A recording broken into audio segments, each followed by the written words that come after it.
기쁨 되기 원하네.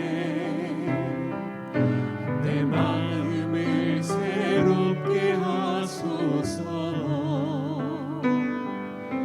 새 무대가 되게 하여 주사. 주님의 빛 비추게 하소서. 내가 원하는 한 가지 주님의 기쁨이 되는 것. 내가 원하는 한 가지 주님의 기쁨이 되는 것. 겸손히 내 마음 드립니다. 겸손히 내 마음 드립니다. 나의 모든 것 받으소서. 나의 맘 깨끗게 씻어주사. 주의 길로 행하게 하소서. 내가 원하는 한 가지 주님의 기쁨이 되는 것. 내가 원하는 한 가지 주님의 기쁨이. 내가 원하는 한 가지. 내가 원하는 한 가지 주님의 기쁨이 되는 것. 내가 원하는 한 가지 주님의 기쁨이 되는 것.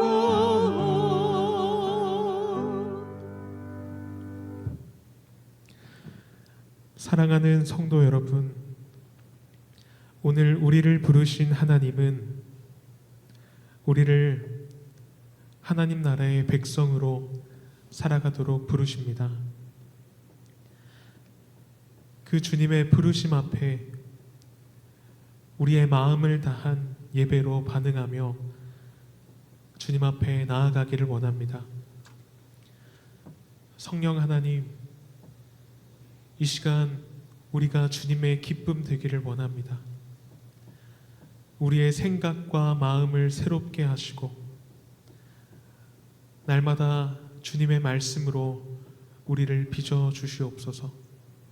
우리의 삶이 온전히 주님의 뜻 가운데 세워져 가도록 인도하시고 우리의 예배와 모든 삶을 통하여 하나님께 영광 돌리게 하옵소서. 예수님의 이름으로 기도드립니다. 아멘.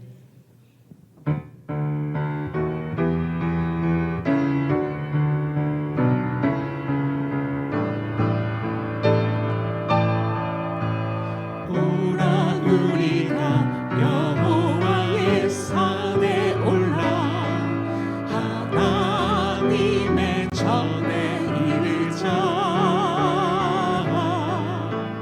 오라 우리가 여호와의 산에 올라 하나님의 전에. 한 번 더 고백합니다. 오라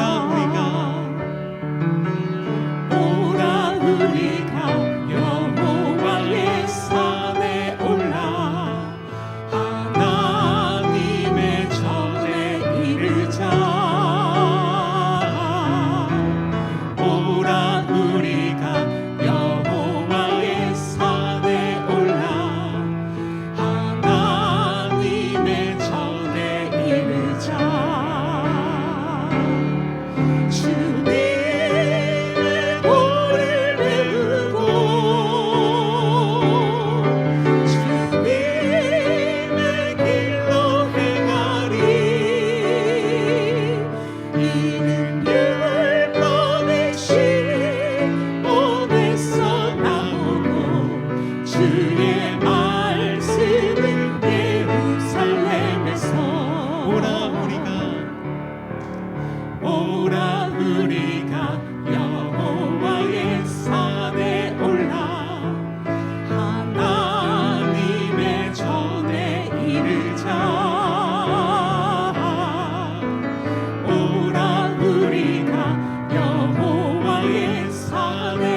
주의 뜻을 따라 그와 동행하며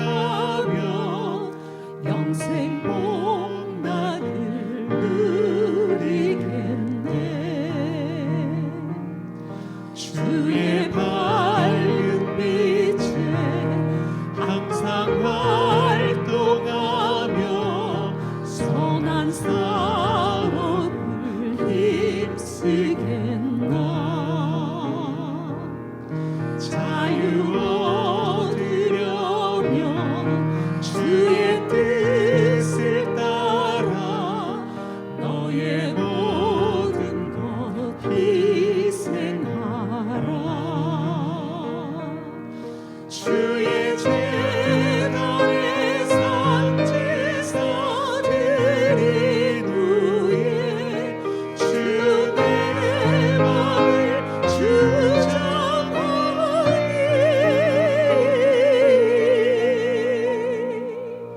주의 뜻을 따라 그와 동행하며 영생 복날을 누리겠네. 주의 제단 앞에 모두 바친 후에 주와 온전히 사귀겠네. 주님 주신 기쁨 또한 그의 사랑 어찌 말로 다 형용하랴. 주의 재단에 산제사 드린 후에 주의 맘을 주장하니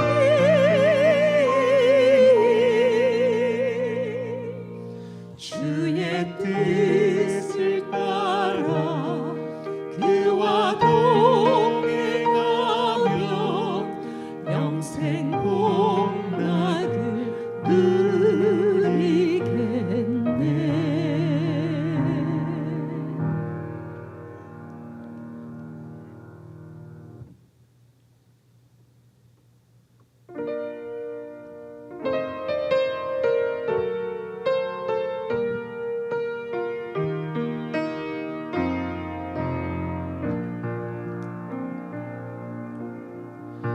주 안에 우린 하나 모습은 달라도 예수님 한 분만 바라네. 사랑과 선행으로 서로를 격려해 따스한 의로 보듬어가리. 주님 우리 안에 함께 하시니 형제 자매의 기쁨과 슬픔 느끼네. 내 안에 있는 주님 모습 보내 그분 기뻐하시네.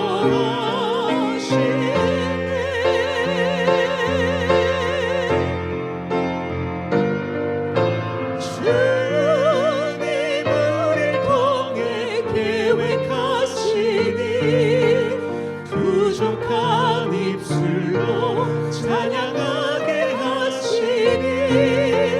주님 우릴 통해 계획하시니 너를 통해 하시길 기대해.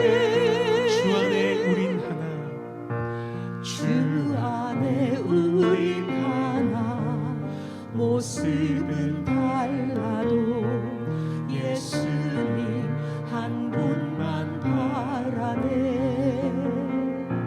사랑과 선행으로 서로를 격려해 따스한 의로 보듬어가리. 주님 우리 안에 함께 하시니 형제 자매의 기쁨과 슬픔 느끼네 내 안에 있는 주님 모습 보네 그분 기뻐하시네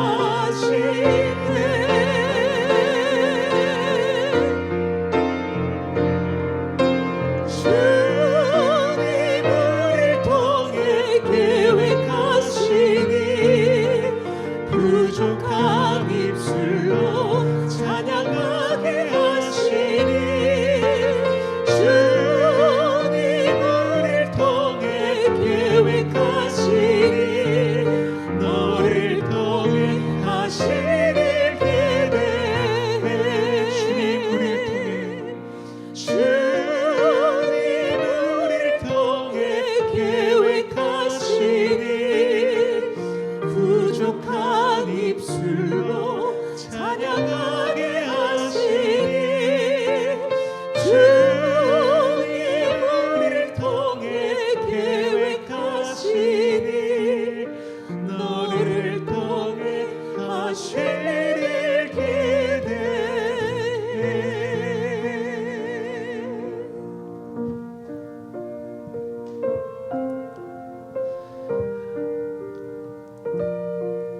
우리의 부족한 입술 가운데도 주님을 찬양하게 하시는 주님의 크신 은혜를 기억하며 나아갑니다. 그 은혜 안에서 우리의 모습은 서로 다르지만 오직 한 분 주님만을 바라보며 나아갑니다. 이 시간 함께 기도하실 때 우리를 향하신 그 주님의 크신 은혜를 기억하시면서 이 시간 주님 앞에 선 우리가 우리를 하나 되게 하시는 성령님 오직 주님 한 분만 바라보며 우리의 마음을 드리며 우리 함께 기도하며 나아가겠습니다.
살아계신 하나님 아버지, 오늘도 우리를 예배의 자리로 불러주시니 감사합니다.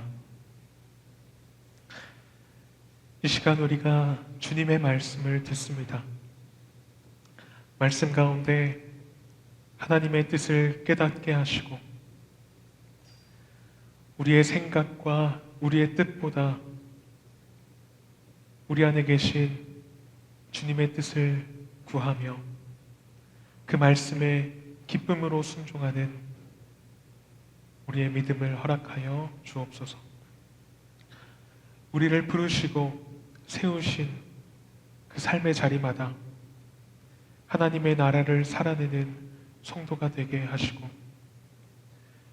우리 입술의 고백뿐만 아니라 우리의 마음속 깊이 주님을 기뻐하며 우리의 삶으로 복음을 전하는 우리 모두가 되게 하옵소서.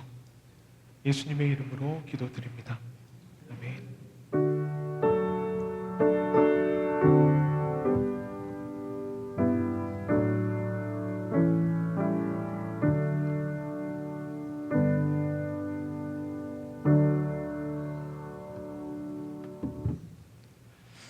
오늘 함께 보실 본문 말씀은 고린도전서 7장 1절부터 16절까지 말씀입니다. 고린도전서 7장 1절부터 16절까지 말씀입니다. 한 절씩 교독하시고 마지막 절은 함께 읽겠습니다. 너희가 쓴 문제에 대하여 말하면 남자가 여자를 가까이 아니함이 좋으나 음행을 피하기 위하여 남자마다 자기 아내를 두고 여자마다 자기 남편을 두라. 남편은 그 아내에 대한 의무를 다하고 아내도 그 남편에게 그렇게 할지라. 아내는 자기 몸을 주장하지 못하고 오직 그 남편이 하며 남편도 그와 같이 자기 몸을 주장하지 못하고 오직 그 아내가 하나니 서로 분방하지 말라. 다만 기도할 틈을 얻기 위하여 합의상 얼마 동안은 하되 다시 합하라. 이는 너희가 절제하지 못함으로 말미암아 사탄이 너희를 시험하지 못하게 하려 함이라. 그러나 내가 이 말을 함은 허락이요 명령은 아니니 나는 모든 사람이 나와 같기를 원하노라. 그러나 각각 하나님께 받은 자기 은사가 있으니 이 사람은 이러하고 저 사람은 저러하니라. 내가 결혼하지 아니한 자들과 과부들에게 이르노니 나와 같이 그냥 지내는 것이 좋으니라. 만일 절제할 수 없거든 결혼하라. 정욕이 불같이 타는 것보다 결혼하는 것이 나으니라. 결혼한 자들에게 내가 명하노니 명하는 자는 내가 아니요 주시라. 여자는 남편에게서 갈라서지 말고 만일 갈라섰으면 그대로 지내든지 다시 그 남편과 화합하든지 하라. 남편도 아내를 버리지 말라. 그 나머지 사람들에게 내가 말하노니 이는 주의 명령이 아니라 만일 어떤 형제에게 믿지 아니하는 아내가 있어 남편과 함께 살기를 좋아하거든 그를 버리지 말며 어떤 여자에게 믿지 아니하는 남편이 있어 아내와 함께 살기를 좋아하거든 그 남편을 버리지 말라. 믿지 아니하는 남편이 아내로 말미암아 거룩하게 되고 믿지 아니하는 남편으로 말미암아 거룩하게 되나니 그렇지 아니하면 너희 자녀도 깨끗하지 못하니라. 그러나 이제 거룩하니라. 혹 믿지 아니하는 자가 갈리거든 갈리게 하라. 형제나 자매나 이런 일에 구애될 것이 없느니라. 그러나 하나님은 화평 중에서 너희를 부르셨느니라. 함께 읽겠습니다. 아내 된 자여 네가 남편을 구원할는지 어찌 알 수 있으며 남편 된 자여 네가 네 아내를 구원할는지 어찌 알 수 있으리요. 오늘 본문 말씀은 너희가 쓴 문제에 대하여 말하면 이라는 말로 시작하고 있습니다. 이 말을 통해서 바울이 이 고린도전서를 쓰기 전에 이 교회로부터 편지를 받았던 것을 알 수 있습니다. 그 편지에는 오늘 본문에서 볼 수 있는 것처럼 이 자기들이 겪고 있는 문제들을 이 바울에게 전하고 또 바울의 조언을 구하는 내용들이 포함되어 있었을 것입니다. 그 내용들은 오늘 표제에 보시면 결혼에 대하여 이르다라고 되어 있는데요. 이 부부 사이에 나타난 여러 가지 문제와 그 상황들을 다루고 있습니다. 저희 어머니께서 가끔 저의 설교를 들으시다가 이 부부에 관한 말씀을 전하게 되면 결혼도 안 한 사람이 부부에 대해서 결혼에 대해서 말해도 되냐라고 하시는데 저도 제가 경험하지 못한 그런 일들에 대해서 말하기가 좀 조심스럽지만 저의 말이 아니라 이 성경에서 우리에게 가르치는 내용이기 때문에 이 말씀을 통해서 하나님께서 우리에게 하시는 그 말씀들을 함께 배우고 나눌 수 있었으면 좋겠습니다. 오늘 본문 말씀 1절과 2절에 보시면 너희가 쓴 문제에 대하여 말하면 남자가 여자를 가까이 아니함이 좋으나 음행을 피하기 위하여 남자마다 자기 아내를 두고 여자마다 자기 남편을 두라 라고 말하고 있습니다. 여기서 남자가 여자를 가까이 하지 아니함이 좋다라는 것은 바울 자신의 주장이 아니라 이 고린도 교인들의 목소리를 기록한 것입니다. 이것이 누구의 목소리냐 하는 것은 우리가 이어지는 문맥을 통해서 살펴보아야 하는데요. 남자가 여자를 가까이 한다라는 말은 단순히 남자와 여자의 그런 결혼을 뜻하는 것이 아니라 성적인 욕구를 해소하는 그런 남녀 간의 성관계를 뜻하는 표현입니다. 그래서 뒤에 이어지는 내용들을 살펴보시면 바울은 분명히 결혼하지 않고 혼자 지내는 것이 좋다라는 개인적인 입장을 가지고 있었지만 2절 말씀에서 볼 수 있는 것처럼 이런 성적인 욕구에 관해서는 음행에 빠지게 되는 것이 문제이지 이 성욕을 억제하는 것에 대해서는 바울이 별로 동의를 하고 있진 않습니다. 오히려 바울은 이 합법적인 부부라는 관계 안에서 성관계를 지속해라 라고 권하고 있습니다. 그런데 이상한 것은 이 부부간의 성관계를 하는 것은 너무나 자연스러운 일들인데 왜 이런 가르침이 그들에게 필요했냐라는 것입니다. 이것은 전에도 우리가 이 고린도 교회의 상황에 대해서 살펴본 것과 같이 그들이 영지주의의 영향을 받은 것에 있습니다. 그것은 영적인 것만 추구하고 우리가 가지고 있는 이 몸은 가치가 없는 것으로 여겼던 것입니다. 전의 본문에서는 이 우리의 몸은 가치가 없는 것이기 때문에 우리가 가진 몸으로 어떤 짓을 해도 아무리 음행을 저질러도 상관없다라는 결론을 내렸었는데 오늘 본문에서는 우리가 가진 몸은 가치가 없는 것이기 때문에 이 몸과 관련된 욕구는 억눌러야 한다, 금욕해야 한다라는 결론으로 끝났습니다. 심지어는 부부와의 관계 속에서도 이런 금욕적인 생활을 추구했던 것입니다. 당시의 금욕주의자들은 이 육체의 욕망을 다스리고 절제하는 것이 자기의 영혼을 맑게 하는 일이다라고 여겼습니다. 참 희한한 일입니다. 분명히 똑같은 이유인데 정반대의 모습이 한 교회 안에 나타나고 있습니다. 누구는 오히려 더 방종한 생활로 나아가고 누구는 자신을 철저히 억제하는 모습으로 나타납니다. 참 기가 막힌 모습인 것 같지만 우리의 교회의 현실도 별반 다르지 않습니다. 교회를 무너뜨리기 원하는 사람이 없고 예수님께서 우리에게 보이신 그 가치를 귀하게 여기지 않는 사람이 없습니다.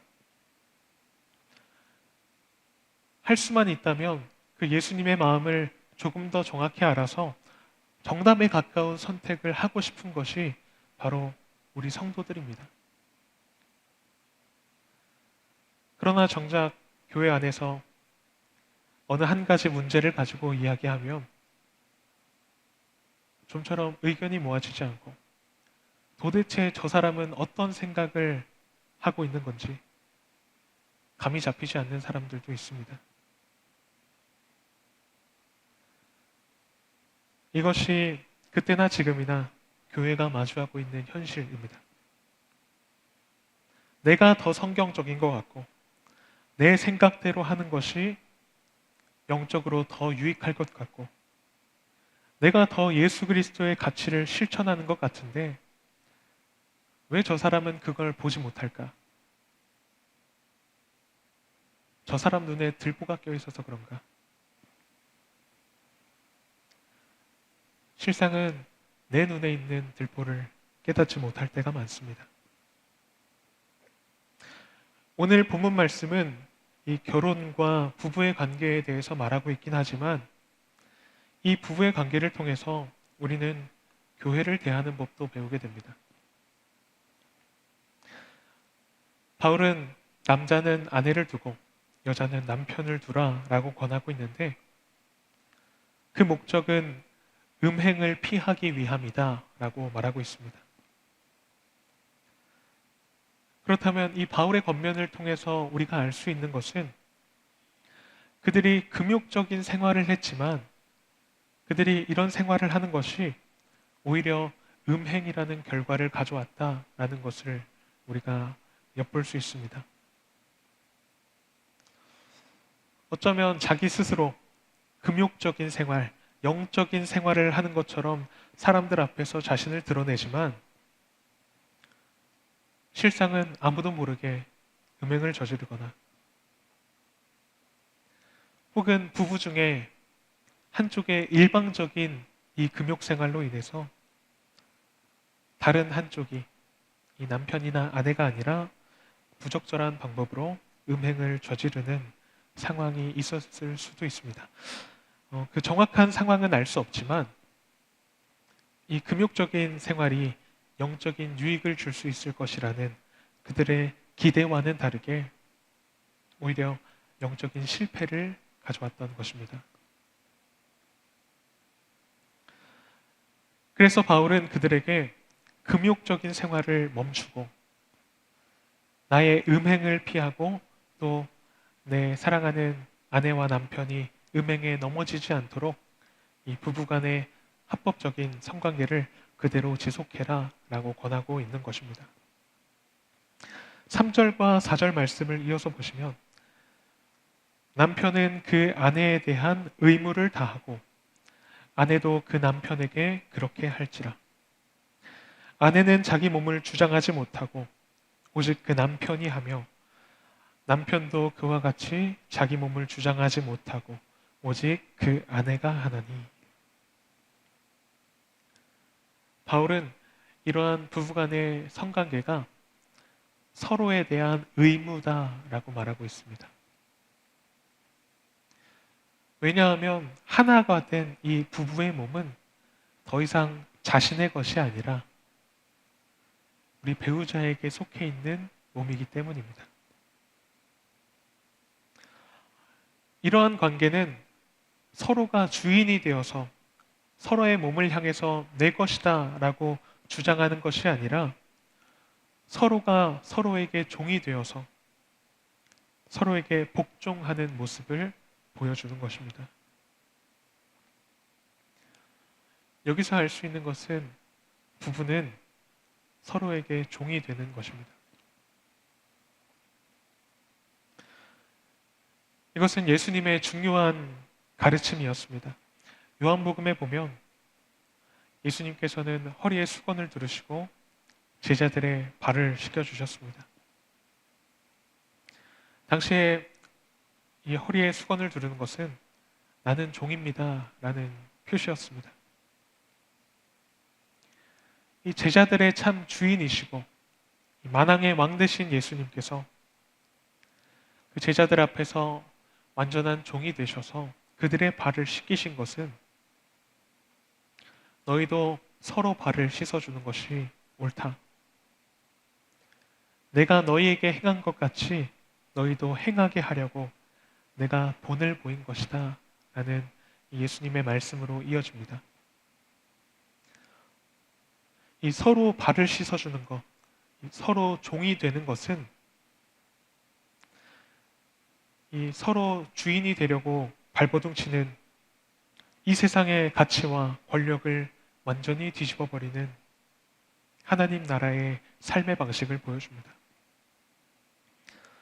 그런데 바울은 그러한 하나님 나라를 살아내는 삶을 가장 가까운 내 이웃인 이 부부와의 관계 속에서 적용하고 있는 것입니다. 부부는 하나님 나라를 이루고 살아내는 가장 작은 공동체입니다. 부부는 무엇을 위해 서로에게 복종하냐?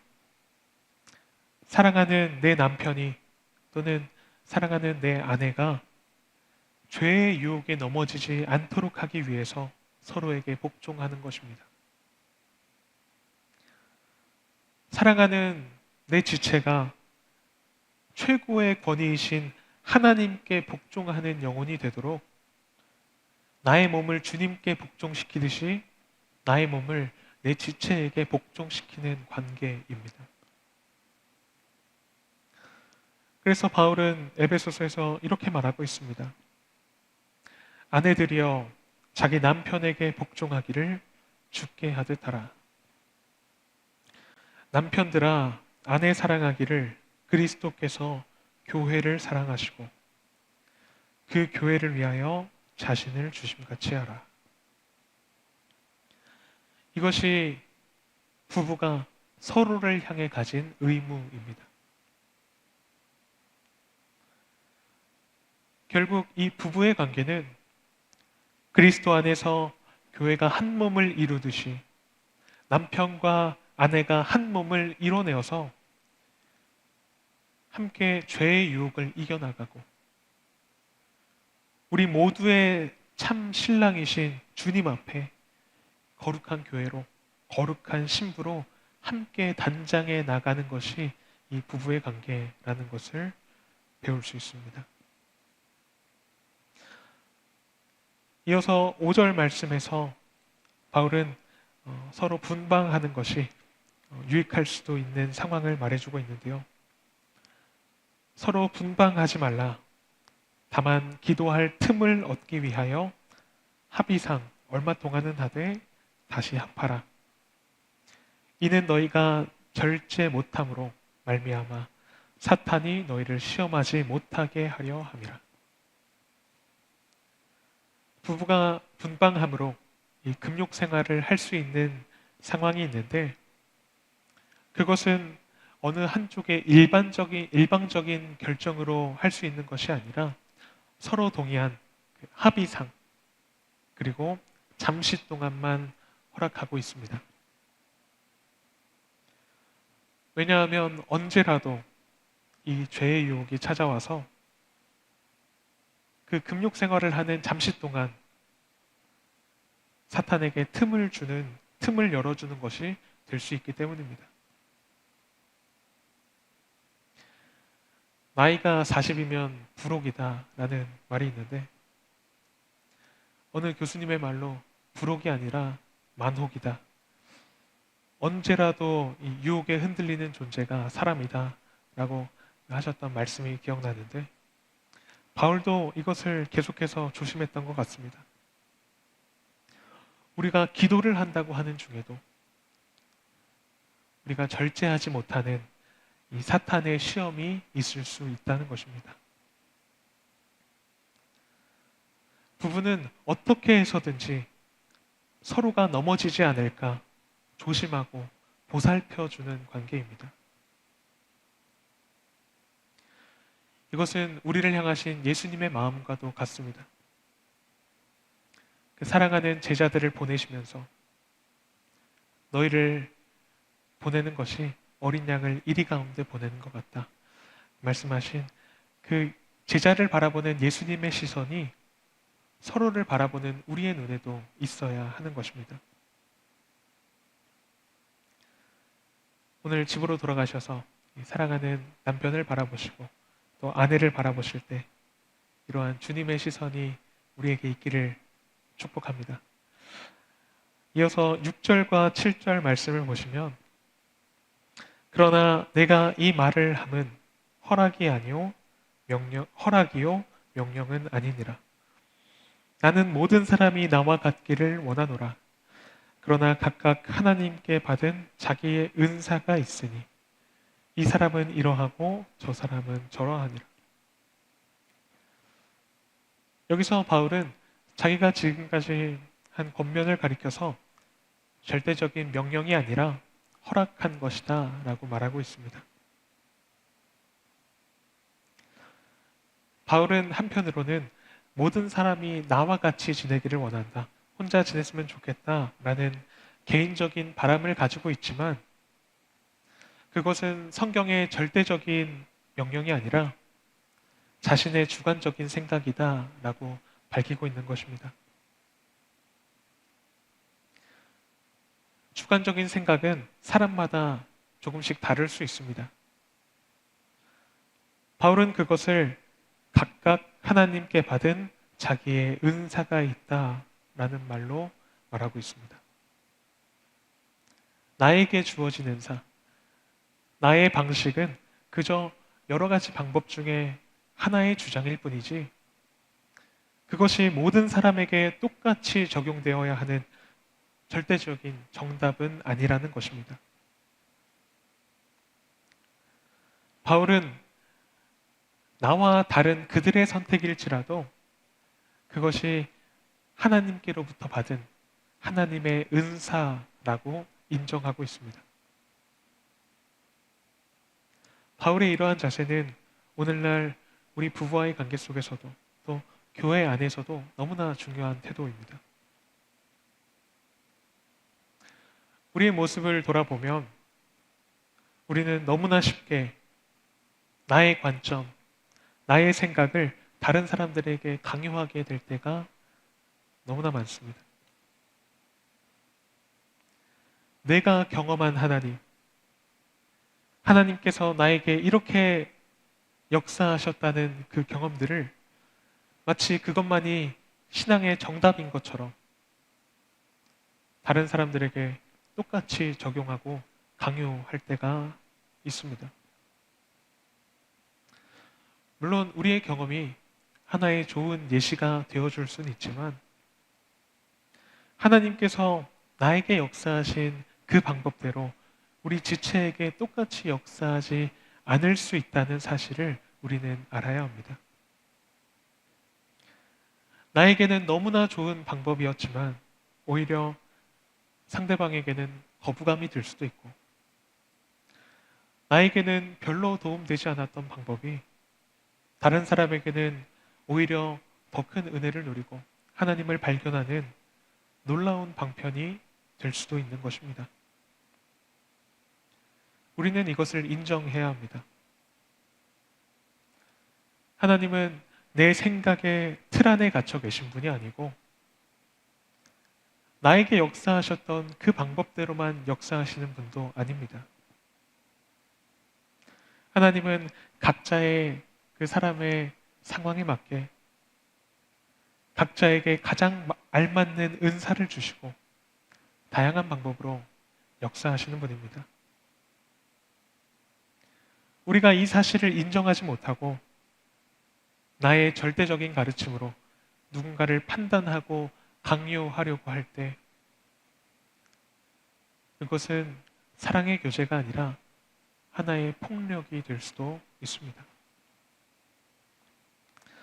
그래서 오늘 본문 말씀을 통해서 우리가 정말로 주의 깊게 생각해 봐야 할 것은 결혼을 해라 마라, 이렇게 해라 저렇게 해라 라는 이 바울의 표면적인 판단이 아니라 바울이 무엇을 고려해서 그러한 판단을 내리게 되었는지 그 중심의 동기를 우리는 기억해 봐야 하는 것입니다. 바울이 중요하게 여겼던 것은 나와 한 몸을 이룬 내 남편이, 내 아내가 마귀의 시험거리가 되고 죄의 유혹에 넘어지게 되는 것을 철저히 경계한 것입니다. 내 사랑하는 지체가 정말로 넘어지지 않기를 원하는 그 영혼을 향한 간절한 마음을 우리 마음에 품고 우리 각자에게 주신 방법대로, 각자에게 주신 은사대로 우리는 서로의 구원을 함께 이루어 나가야 하는 것입니다. 이어서 8절과 9절 말씀해 보시면 내가 결혼하지 아니한 자들과 과부들에게 이르노니 나와 같이 그냥 지내는 것이 좋으니라. 만일 절제할 수 없거든 결혼하라. 정욕이 불같이 타는 것보다 결혼하는 것이 나으니라. 이제 바울은 이 결혼하지 않은 자들 또 과부들을 향해서 말합니다. 나와 같이 그냥 지내는 것, 즉 혼자 있게 된 그대로 지내는 것이 좋다라고 말합니다. 당시 바울은 율법을 가르치는 랍비였는데요. 유대교의 관습상 이 랍비는 반드시 결혼한 사람이어야 했다고 합니다. 그래서 많은 학자들은 바울이 이전에는 결혼을 했지만 어떤 이유에서건 지금은 홀로 남겨진 상태였을 것이다 라고 보고 있습니다. 바울은 그런 자신의 상황에 비추어서 그들을 향해서 자신과 같이 혼자 있는 것이 좋다라고 말하는 것입니다. 그러나 우리가 앞서 말한 것처럼 바울은 어느 한쪽만 강요하지 않고 만약 절제할 수 없거든 결혼하는 것이 낫다라고 말하면서 우리가 결정함에 있어서 더 중요한 기준이 되는 그런 죄에 넘어지게 되는 것을 경계하고 있습니다. 결혼한 자들에게 내가 명하노니 명하는 자는 내가 아니요 주시라. 여자는 남편에게서 갈라서지 말고 만일 갈라섰으면 그대로 지내든지 다시 그 남편과 화합하든지 하라. 남편도 아내를 버리지 말라. 앞서 바울은 자신의 권면을 허락이다라고 표현하면서 각자가 받은 은사를 존중하는 모습을 보여줬는데 여기서는 명하는 자는 내가 아니요 주시라 라고 말하면서 주님의 명령에 있어서는 단호하게 그들을 가르치고 있는 것을 볼 수 있습니다. 복음서에 보면 예수님께서 이혼에 관해서 말씀하실 때 그것을 어떤 모세의 말이나 어떤 해석보다는 하나님께서 맺으신 언약적인 관계다라는 사실을 말씀하셨습니다.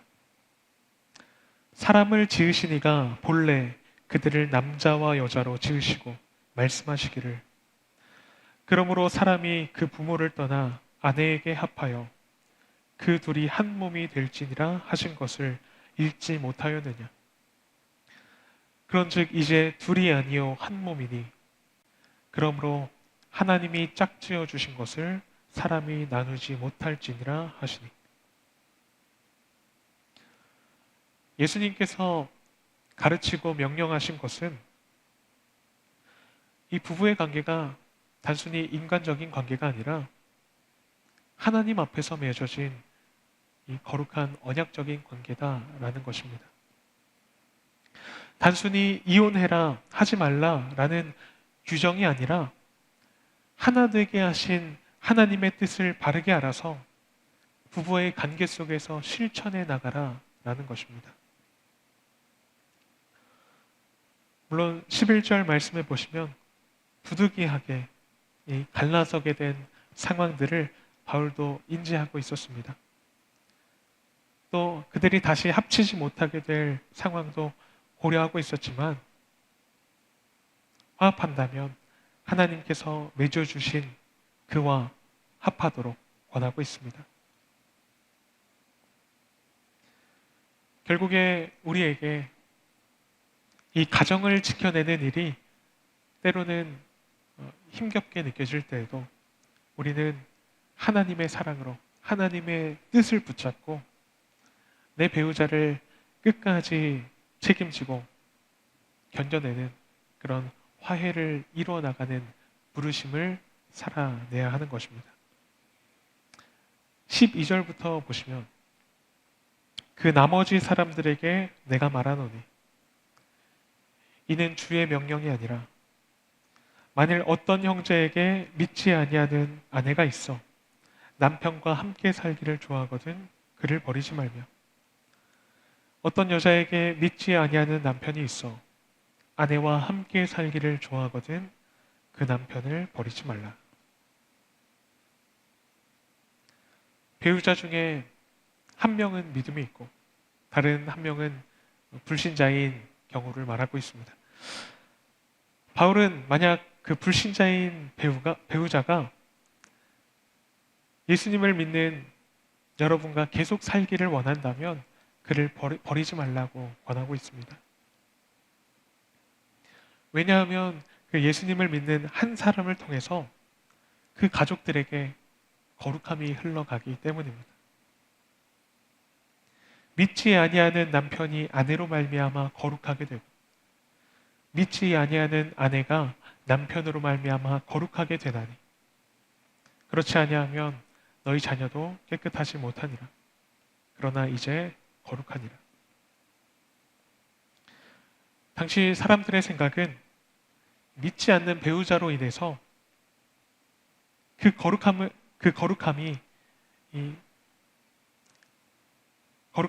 믿지 않는 배우자와 자녀들에게도 이어진다고 생각했던 것입니다. 지난 설교 중에 교회가 그리스도의 몸이라고 했을 때 교회는 세상에 물드는 것이 아니라 오히려 세상 사람들을 거룩하게 하는 존재다라는 것을 살펴보았습니다. 예수님의 옷자락이 그 여인을 정하게 했던 것처럼 이 믿음을 가진 가족의 구성원은 그 가정 안에서 예수 그리스도를 보게 하는 통로가 되고 또 구원함을 얻게 하는 거룩한 통로가 되는 것입니다. 나를 통해서 이 예수 그리스도의 능력이 가장 먼저는 우리 가족에게 나타나게 되는 것입니다. 가족을 돌보지 않고 교회에 헌신하는 것이 아니라 가정을 하나님께서 보내신 가장 가까운 나의 선교지로 삼고 그들을 섬겨 나가야 하는 것입니다.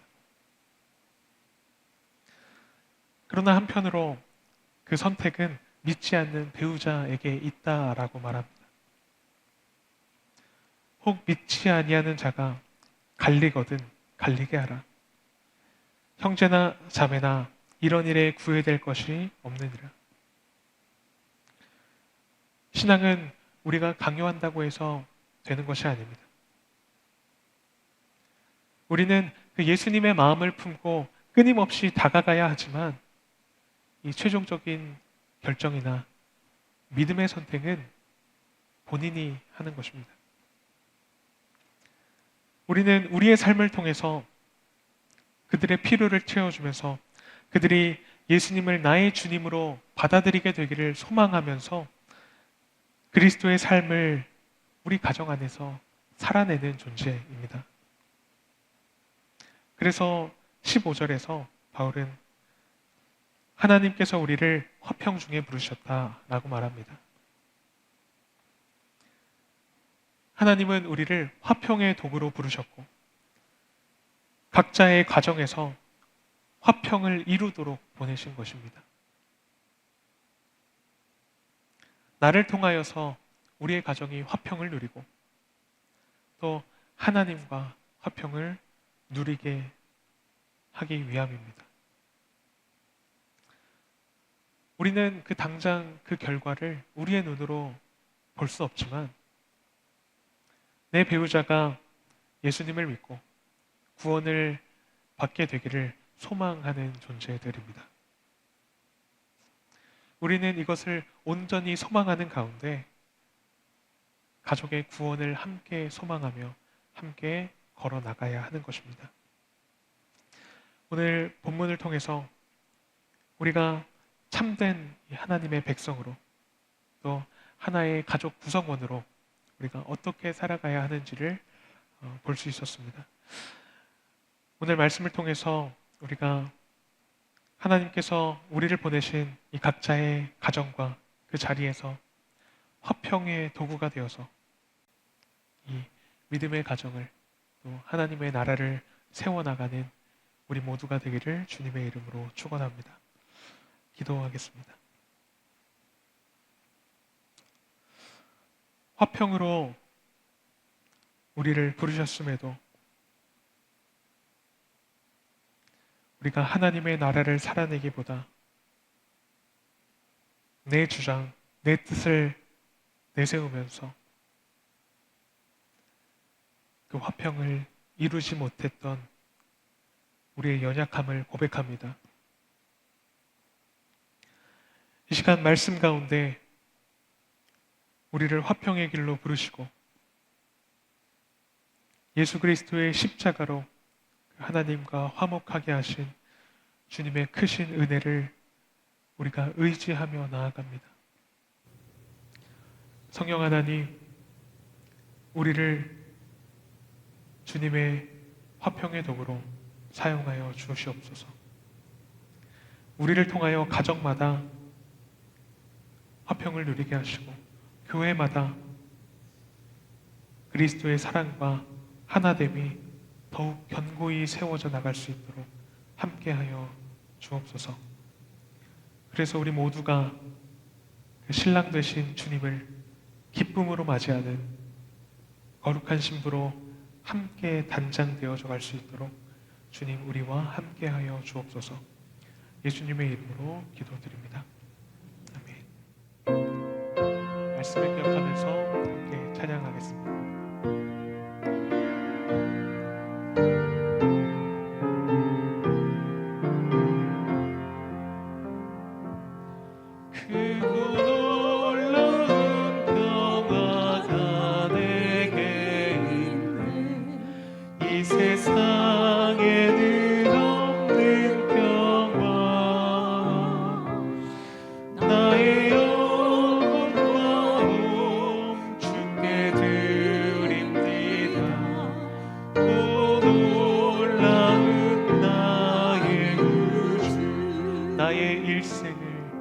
나의 일생을 인도해 주옵소서.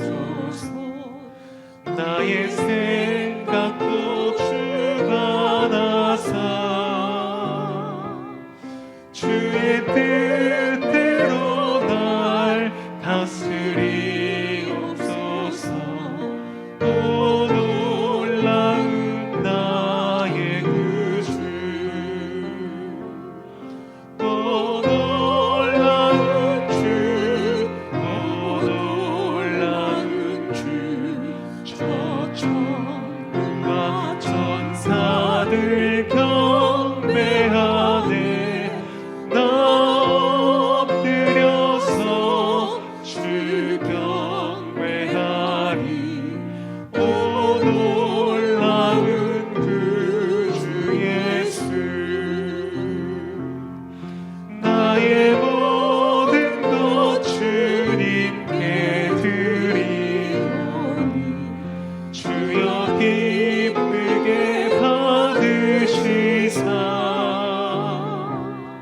주의 나라 위해 성별하옵소서. 오 놀라운 나의 그 주의 광채가 찬란히, 주의 광채가 찬란히 비춰오네. 전능하신 왕 구세주여, 세상 끝날까지 찬양 드립니다. 오 놀라운 나의 구주, 오 놀라운 주, 오 놀라운 주, 저 천군과 천사들 경배하네. 나 엎드려서 주 경배하리. 오 놀라운 그 주 예수. 아멘. 우리 주기도문으로 기도드리겠습니다.